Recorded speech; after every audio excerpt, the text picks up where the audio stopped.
Hello বন্ধুরা, আমি তোমাদের কাছে নতুন একটা রান্নার রেসিপি নিয়ে এসেছি, পেঁয়াজ ভাপা। এটা আমি পোস্ত দিয়ে দেখো পেঁয়াজ ভাপাটা তৈরি করছি।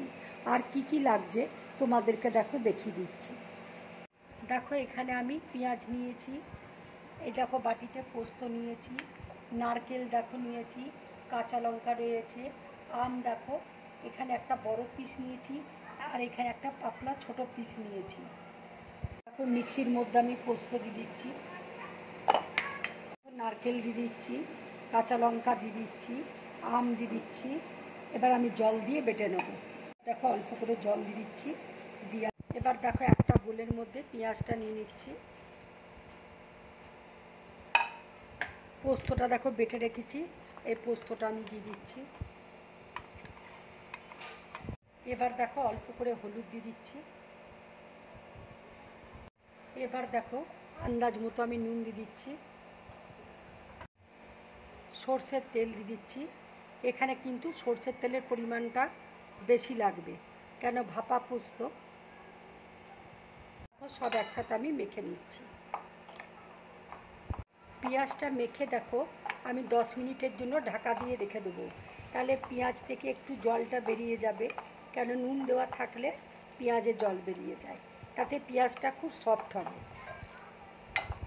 এবার দেখো কয়েকটা কাঁচা লঙ্কা আমি দিয়ে দিচ্ছি। 10 মিনিট হয়ে গেছে, দেখো পেঁয়াজটা অনেকটা সফট হয়ে গেছে। দেখো কড়াইয়ে তেল দিয়েছি, আমি অল্প পরিমাণে তেল দিয়েছি, তেলটা দেখো গরম হয়ে গেছে। এবার আমি কলা পাতাটা দিয়ে দিচ্ছি। এবার আমি কলা পাতায় একটু তেল ব্রাশ করে দেবো।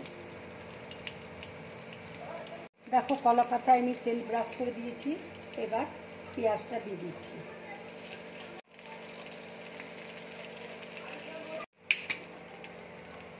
এবার দেখো আমি উপর দিয়ে অল্প তেল দিয়ে দিচ্ছি। কলা পাতায় দেখো তেল মাখিয়ে নিয়েছি আমি, এবার কলা পাতাটা ঢাকা দিয়ে দিচ্ছি। এবার আমি দেখো 10 মিনিটের জন্য ঢাকা দিয়ে দিচ্ছি। এটা আমি মিডিয়াম টু লো ফ্লেমে রান্নাটা করব। 10 মিনিট হয়ে গেছে, এবার আমি ঢাকাটা খুলছি। খুব সুন্দর একটা গন্ধ বেরিয়েছে। আমি গ্যাসটা অফ করে দিচ্ছি। এবার আমি প্লেটের মধ্যে তুলে নিচ্ছি। বন্ধুরা, তোমরা এইভাবে পেঁয়াজ পোস্ত ভাপা বানিয়ে গরম ভাতের সাথে খাবে, খুব ভালো লাগবে খেতে। যদি আমার এই রেসিপিটা তোমাদের ভালো লাগে তাহলে লাইক করবে, শেয়ার করবে, আর ডিম ব্লগ চ্যানেলটাকে সাবস্ক্রাইব করবে। তোমরা বেশি করে কমেন্ট করবে, তাহলে আমার ভালো লাগবে। নমস্কার।